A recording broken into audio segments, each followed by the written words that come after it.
ಕ್ರಿಮಿನಾಶಕಗಳನ್ನು ಕೂಡ ಇದರಲ್ಲಿ ತಯಾರು ಮಾಡ್ಲಿಕ್ಕೆ ಆಗ್ತದೆ. ವೇಸ್ಟಿ ಗೊಬ್ಬರ ಸರ್, ದನದ ಮೂತ್ರ, ಅದಕ್ಕೆ ಇದರ ಎಲೆಯನ್ನು ಮಿಕ್ಸ್ ಮಾಡಿ ಸುಮಾರು ಒಂದು 15 ದಿನ ನೀವು ಯಾರ ದೊಡ್ಡ ದೊಡ್ಡ ನದಿಯ ಕಡೆಗೆ ಹೋದ್ರೆ, ನೇತ್ರಾವತಿ, ಫಲ್ಗುಣಿ, ಕುಮಾರಧಾರ ನದಿಯ ಪಾತ್ರದಲ್ಲಿದ್ದರೆ ಈ ಮರ ಗೊತ್ತಾಗುತ್ತೆ.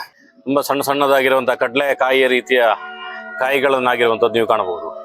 ಈ ಕಾಯಿಗಳಿಂದ ಎಣ್ಣೆಯನ್ನು ತೆಗೆದು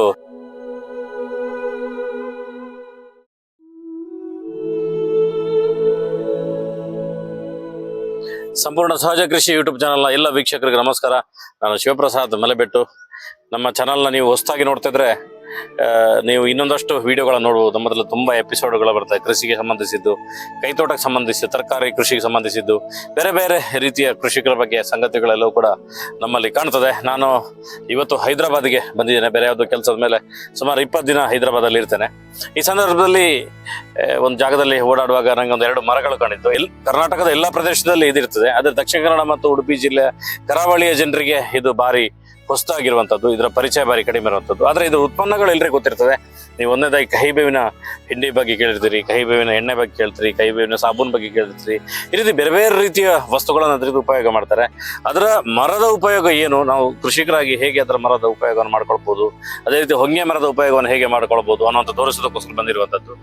ಪ್ರಮುಖವಾಗಿ ಕೃಷಿಕರು ನಾವು ಹೊರಗಡೆ ಸಾವಯವ ಕೃಷಿ ಅಂತೇಳಿ ಮೂಟೆ ಗೊಬ್ಬರವಂಥದ್ದು ಹಾಕುವಂಥದ್ದಲ್ಲ. ನಮ್ಮ ಜಮೀನನ್ನೇ ಒಂದು ಸಾವಯವ ಗೊಬ್ಬರದ ಕೇಂದ್ರವನ್ನಾಗಿ ರೆಡಿ ಮಾಡಲಿಕ್ಕೆ ಈ ಮರಗಳು ಉಪಯೋಗ ಆಗುತ್ತೆ. ಈ ರೀತಿಯ 100 ರೀತಿಯ ಮರಗಳು ನಮ್ಮ ಪ್ರಕೃತಿಯಲ್ಲಿ ಸಿಗ್ತದೆ. ಇವತ್ತು ನಾನು ಕಹಿಬೇವಿನ ಬಗ್ಗೆ ನಿಮಗೆ ಒಂದಷ್ಟು ಮಾಹಿತಿಗಳನ್ನು ಕೊಡ್ತೇನೆ. ಬನ್ನಿ, ಕಹಿಬೇವಿನ ಮರದ ಅಡಿಗೆ ಹೋಗಿ ನಿಮಗೆ ಅದರ ಸಂಪೂರ್ಣ ಮಾಹಿತಿಯನ್ನು ತೋರಿಸ್ತೇನೆ. ನೋಡಿ, ನಾನು ಕಹಿಬೇವಿನ ಮರದ ಬುಡದಲ್ಲಿದ್ದೇನೆ. ತುಂಬ ಸಣ್ಣ ಸಣ್ಣದಾಗಿರುವಂಥ ಕಡಲೆ ಕಾಯಿಯ ರೀತಿಯ ಕಾಯಿಗಳನ್ನಾಗಿರುವಂಥದ್ದು ನೀವು ಕಾಣಬಹುದು. ಈ ಕಾಯಿಗಳಿಂದ ಎಣ್ಣೆಯನ್ನು ತೆಗೆದು ನಮಗೆ ಬೇರೆ ಬೇರೆ ಉಪಯೋಗಕ್ಕೆ ಕಹಿಬೇವಿನ ಎಣ್ಣೆ, ಕಹಿಬೇವಿನ ಸೋಪು, ನೀಮು, ಬೇರೆ ಬೇರೆ ಹೆಸರಲ್ಲಿ ಇದನ್ನು ನಾವೆಲ್ಲ ಕೂಡ ನೋಡ್ತೇವೆ. ಅದೇ ಯೋಚನೆ ಮಾಡ್ಬೇಕು ನಾವು ಕೃಷಿಕರಾಗಿ. ಆ ಕಹಿಬೇವಿನ ಎಣ್ಣೆಯ ತ್ಯಾಜ್ಯವನ್ನು ಉಪಯೋಗಿಸಿ ಅಷ್ಟೊಳ್ಳೆ ಗೊಬ್ಬರವನ್ನು ಮಾಡ್ಬೋದು ಅಂತ ಹೇಳಿದ್ರೆ, ನೇರ ಇದರ ಎಲೆ ಮತ್ತು ಇದರ ಕಾಯಿಯನ್ನು ಉಪಯೋಗಿಸಿ ಹೇಗೆ ಗೊಬ್ಬರವನ್ನು ಮಾಡ್ಬೋದು ಅನ್ನೋದು ಯೋಚನೆ ಮಾಡಬೇಕು. ಇದನ್ನು ಕತ್ತರಿಸಿ ಸಗಣಿ ಗೊಬ್ಬರದೊಟ್ಟಿಗೆ ಸೇರಿಸಿದರೆ ಒಳ್ಳೆ ರೋಗ ನಿರೋಧಕ ಶಕ್ತಿ ಇರುವಂಥ ಕಾಂಪೋಸ್ಟ್ ಗೊಬ್ಬರ ರೆಡಿ ಆಗುತ್ತೆ. ತುಂಬ ಕಾಯಿಗಳು ಈ ಮರದಲ್ಲಿ ಆಗಿದೆ, ಪೂರ್ತಿ ಕಾಯಿಗಳಿದೆ ಮರದಲ್ಲಿ. ಅದರೊಟ್ಟಿಗೆ ಇವತ್ತು ಎಲ್ರಿಗೆ ಸೊಳ್ಳೆಯ ಸಮಸ್ಯೆ, ಸಂಜೆ ಆಗುವಾಗ ಮನೆ ಪಕ್ಕದಲ್ಲೆಲ್ಲ ಆ ಸೊಳ್ಳೆಯ ಸಮಸ್ಯೆಗೆ ಇದರ ಎಲೆಯನ್ನು ಸ್ವಲ್ಪ ಒಣಗಿಸಿ ಧೂಪ ಅಥವಾ ಬೇರೆ ಏನಾದರೂ ಸುಗಂಧ ದ್ರವ್ಯಗಳನ್ನು ನಾವು ಹೊತ್ತಿಸುವ ಸಂದರ್ಭದಲ್ಲಿ ಅದಕ್ಕೆ ಇದನ್ನು ಮಿಕ್ಸ್ ಮಾಡಿದರೆ ಅದರ ಸುತ್ತಮುತ್ತ ಸೊಳ್ಳೆಯ ಕಾಟ ಬರೋದಿಲ್ಲ. ಅದೇ ರೀತಿಯಲ್ಲಿ ಹಟ್ಟಿ ಗೊಬ್ಬರಕ್ಕೆ ನಾವು ಇದನ್ನು ಹಾಕ್ಬೋದು, ಹಟ್ಟಿಗೆ ದನಗಳಿಗೆ ಹಾಕ್ಬೋದು. ಆಗ ಆ ಗೊಬ್ಬರವು ಕೂಡ ಒಂದು ಫರ್ಟಿಲಿಟಿಗೆ ಬರ್ತದೆ. ಅದರೊಟ್ಟಿಗೆ ಇದರ ಕಡ್ಡಿಯಿಂದ ಹಲ್ಲುಜ್ಜಲಿಕ್ಕಾಗ್ತದೆ. ನಮ್ಮ ಹಲ್ಲಿನಲ್ಲಿರುವಂಥ ಸಣ್ಣ ಸಣ್ಣ ಬ್ಯಾಕ್ಟೀರಿಯಾ, ವೈರಸ್ಗಳನ್ನೆಲ್ಲ ಕೊಳ್ಳುವಂಥ ಕೆಪಾಸಿಟಿ ಇದರ ಕಡ್ಡಿಯಲ್ಲಿರುವಂತಹ ಆ ಕಹಿಯ ಅಂಶಕ್ಕಿದೆ. ಅದರಿಂದಾಗಿ ಬೇವಿನ ಮರ ಅಂತ ಹೇಳಿದ್ರೆ, ಅಥವಾ ಕಹಿಬೇವಿನ ಮರ ಅಂತ ಹೇಳಿದ್ರೆ, ಇದು ಒಂದು ಕೃಷಿಗೆ ಮಿತ್ರ ಆಗಿರುವಂಥದ್ದು. ಈ ರೀತಿಯ ಮರಗಳನ್ನು ನಾವು ಮನೆಯ ಪಕ್ಕದಲ್ಲಿ ನೆಟ್ಟಾಗ ಅದರಿಂದ ಆಗುವಂಥ ತ್ಯಾಜ್ಯದಿಂದ ಅದ್ಭುತವಾಗಿರುವಂಥ ಗೊಬ್ಬರಗಳನ್ನು, ಕ್ರಿಮಿನಾಶಕಗಳನ್ನು ಕೂಡ ಇದರಲ್ಲಿ ತಯಾರು ಮಾಡ್ಲಿಕ್ಕೆ ಆಗ್ತದೆ. ವೇಸ್ಟಿ ಗೊಬ್ಬರ ಸರ್, ದನದ ಮೂತ್ರ, ಅದಕ್ಕೆ ಇದರ ಎಲೆಯನ್ನು ಮಿಕ್ಸ್ ಮಾಡಿ ಸುಮಾರು ಒಂದು 15 ದಿನ ನೀರಲ್ಲಿಟ್ಟರೆ ಅದರ ಕಹಿ ಎಲ್ಲ ನೀರಿಗೆ ಬಂದು ಒಂದು ಒಳ್ಳೆಯ ಗೊಬ್ಬರವಾಗಿ ಕನ್ವರ್ಟ್ ಆಗ್ತದೆ. ನೀವು ಯಾರಾದರೂ ಓಡಾಡುವ ಸಂದರ್ಭದಲ್ಲಿ ನರ್ಸರಿಯಲ್ಲಿ ಕಹಿಬೇವಿನ ಗಿಡ ಸಿಕ್ಕಿದ್ರೆ, ಅಥವಾ ಸರ್ಕಾರಿ ಫಾರೆಸ್ಟ್ ಡಿಪಾರ್ಟ್ಮೆಂಟ್ನವರು ಕಹಿಬೇವಿನ ಗಿಡವನ್ನು ನಿಮಗೆ ಕೊಟ್ಟರೆ ಅದನ್ನು ತಗೊಬಂದು ಖಂಡಿತವಾಗಿ ನಿಮ್ಮ ಮನೆ ಹತ್ರ ನೆಡಿ. ನಿಮ್ಮ ಮನೆ ಪಕ್ಕದಲ್ಲಿ ನೆಟ್ಟರೆ ನಿಮ್ಮ ಕೃಷಿಗೆ ಬೇರೆಲ್ಲ ಒಂದು ಪ್ರಕೃತಿಯನ್ನು, ಗಾಳಿಯನ್ನು ಕ್ಲೀನ್ ಮಾಡುವಂಥ ಕೆಲಸವನ್ನು ಕೂಡ ಎಲೆಗಳು ಮಾಡ್ತದೆ. ಕಹಿಬೇವಿನ ಮರ ಆದರೆ ನಮ್ಮ ದಕ್ಷಿಣ ಕನ್ನಡ ಜಿಲ್ಲೆಯಲ್ಲಿ ಎಲ್ಲಾದ್ರೂ ಇದ್ದರೆ ಅದನ್ನು ನಾವೇ ಈಗಿನ ಜನರ ತಂದು ನೆಡಬೇಕು. ಆದರೆ ಹೊಂಗೆ ಮರ ನೋಡಿ, ಇದರ ಎಲೆಗಳನ್ನು ಒಂದ್ಸಲ ನೋಡಿ. ಅಂದರೆ ಇದನ್ನು ನೀವು ನಿಮ್ಮ ಭಾಗದಲ್ಲೇ ನೋಡಿರ್ತೀರಿ. ನಮ್ಮ ಭಾಗದಲ್ಲಿ ಹೆಚ್ಚಾಗಿ ನದಿಯಲ್ಲಿ ಇದಿರ್ತದೆ ಹೊಂಗೆ ಮರ.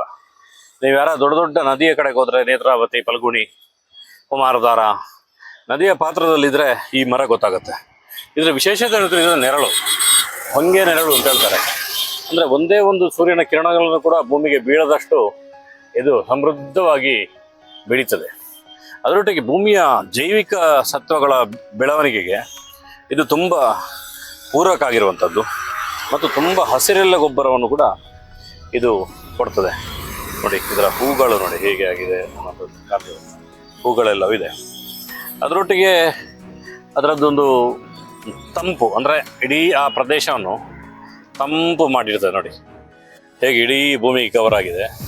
ಈ ಭಾಗದಲ್ಲಿ ಸಣ್ಣ ಸಣ್ಣ ಮರ ಇರುವಂಥದ್ದು, ಆದರೆ ಸಣ್ಣ ಸಣ್ಣ ಮರದಲ್ಲೂ ಕೂಡ ಒಂದು ಸಮೃದ್ಧವಾಗಿ ನೆರಳನ್ನು ಪ್ರೊಡ್ಯೂಸ್ ಮಾಡುವಂಥ ಕೆಪಾಸಿಟಿ ಈ ಹೊಂಗೆ ಮರಕ್ಕಿದೆ.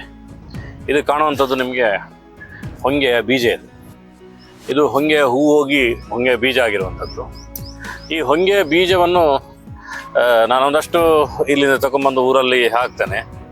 ಆದರೆ ನಿಮ್ಮ ಭಾಗದಲ್ಲಿ ನೀವು ಎಲ್ಲಾದರೂ ಘಟ್ಟದ ಮೇಲೆ ಹೋದರೆ, ಬೆಂಗಳೂರು ಸೈಡ್ ಹೋದರೆ, ನಿಮ್ಮ ಸ್ನೇಹಿತರ ಮನೆಗಳಿದ್ರೆ ಇದನ್ನು ನಿಜವಾಗಲೂ ತಂದು ನಿಮ್ಮ ಮನೆಯ ಪಕ್ಕದಲ್ಲಿ ಹಾಕ್ಕೊಳ್ಳಿ. ಜೀವಾಮೃತ ಮಾಡುವಂಥ ಸಂದರ್ಭದಲ್ಲಿ ಅಥವಾ ಇನ್ಯಾವುದೋ ಒಂದು ರೀತಿಯ ಸಾವಯವ ಗೊಬ್ಬರ ಮಾಡುವ ಸಂದರ್ಭದಲ್ಲಿ ಈ ಥರ ಎಲೆಗಳನ್ನು, ಹೂಗಳನ್ನು ಎಲ್ಲವನ್ನು ಅದಕ್ಕೆ ಉಪಯೋಗ ಮಾಡಲಿಕ್ಕೆ ಆಗ್ತದೆ. ಇದನ್ನು ಯಾಕೆ ಈ ರೀತಿ ಇನ್ಫಾರ್ಮೇಷನ್ಗಳು ಅಂತ ಹೇಳಿದ್ರೆ, ಸಾವಯವ ಕೃಷಿಯಲ್ಲಿ ನಾವು ಈ ರೀತಿಯ ಬೇರೆ ಬೇರೆ ವೆರೈಟಿಯ ರೋಗ ನಿರೋಧಕ ಶಕ್ತಿಯನ್ನು ಹೆಚ್ಚು ಮಾಡುವಂಥ ಸಾಮರ್ಥ್ಯ ಇರುವಂಥ ಮರಗಳನ್ನೆಲ್ಲವನ್ನು ಕೂಡ ನಾವು ಬೆಳೆಸುವಂಥ ಅಗತ್ಯತೆ ಇದೆ. ನೋಡಿ, ಈ ರೀತಿಯ ಕೃಷಿಯ ಸಂಗತಿಗಳನ್ನು ನಮ್ಮ ಚಾನಲಲ್ಲಿ ಆಗಾಗ ಹಾಕ್ತಾ ಇರ್ತೇವೆ. ನೀವು ನಿಮ್ಮ ಸ್ನೇಹಿತರಿಗೆಲ್ಲ ಇದನ್ನು ವೈರಲ್ ಮಾಡಿ. ಅದೇ ರೀತಿಯಲ್ಲಿ ಇದರ ಬ್ಯಾಕ್ ಒಂದ್ಸಲ ಒಳಗೆ ಹೋಗಿ ಚಾನಲ್ ಇದ್ದು, ಇದರಲ್ಲಿ ತುಂಬ ನಿಮಗೆ ಮಾಹಿತಿಗಳೆಲ್ಲವೂ ಕೂಡ ಸಿಗ್ತದೆ. ಕೈತೋಟ ಮಾಡೋರಿಗೆ, ಕೃಷಿ ಮಾಡೋರಿಗೆ ಸಣ್ಣ ಸಣ್ಣ ಟೆಕ್ನಿಕ್ಗಳು ತುಂಬ ಸಿಗ್ತದೆ. ಅದೇ ರೀತಿಯಲ್ಲಿ ನೀವು ಎಲ್ಲರೂ ಕೂಡ ಸಪೋರ್ಟ್ ಮಾಡ್ತಿದ್ದೀರಾ, ನೋಡ್ತಿದ್ದೀರಾ. ಸಬ್ಸ್ಕ್ರೈಬ್ ಮಾಡೋದ್ರ ಮುಖಾಂತರ ಬೆಂಬಲಿಸಿ. ಯಾಕಂದರೆ ನೀವು ಎಷ್ಟೋ ಜನರು ನೋಡ್ತೀರಿ, ನೀವು ಸಬ್ಸ್ಕ್ರೈಬ್ ಮಾಡಲ್ಲ ಎಷ್ಟೋ ಟೈಮಿಂದ. ನೀವು ಸಬ್ಸ್ಕ್ರೈಬ್ ಮಾಡಿದ್ರೆ ನಮಗೊಂದು ಸಪೋರ್ಟ್ ಸಿಗ್ತದೆ, ನಮಗೆ ಇನ್ನೊಂದಷ್ಟು ಖುಷಿಯಲ್ಲಿ ಜೋಶಲ್ಲಿ ಕೆಲಸ ಮಾಡ್ಲಿಕ್ಕೆ ಆಗ್ತದೆ. ಹೌದು, ನಿಮಗೆ ಖುಷಿಯಾಗಿದೆ, ಆ ಕಾರಣಕ್ಕೋಸ್ಕರ ನೀವು ನಮ್ಮ ಚಾನಲ್ನ ಮೆಚ್ಚಿಕೊಂಡು ನಮ್ಮ ಚಂದಾದಾರರಾಗಿದ್ದೀರಿ ಅಂತ ನಮಗೆ ಮಾಹಿತಿಗಳು ನಮಗೆ ಬರ್ತದೆ. ಆ ಕಾರಣಕ್ಕೋಸ್ಕರ ನಿಮಗೆಲ್ಲರೂ ಕೂಡ ಸಬ್ಸ್ಕ್ರೈಬ್ ಮಾಡಿ ಅಂತ ಹೇಳ್ತಾ ಸಂಪೂರ್ಣ ಸಹಜ ಕೃಷಿ ಯೂಟ್ಯೂಬ್ ಚಾನಲ್ನ ಎಲ್ಲ ವೀಕ್ಷಕರಿಗೂ ಧನ್ಯವಾದಗಳು.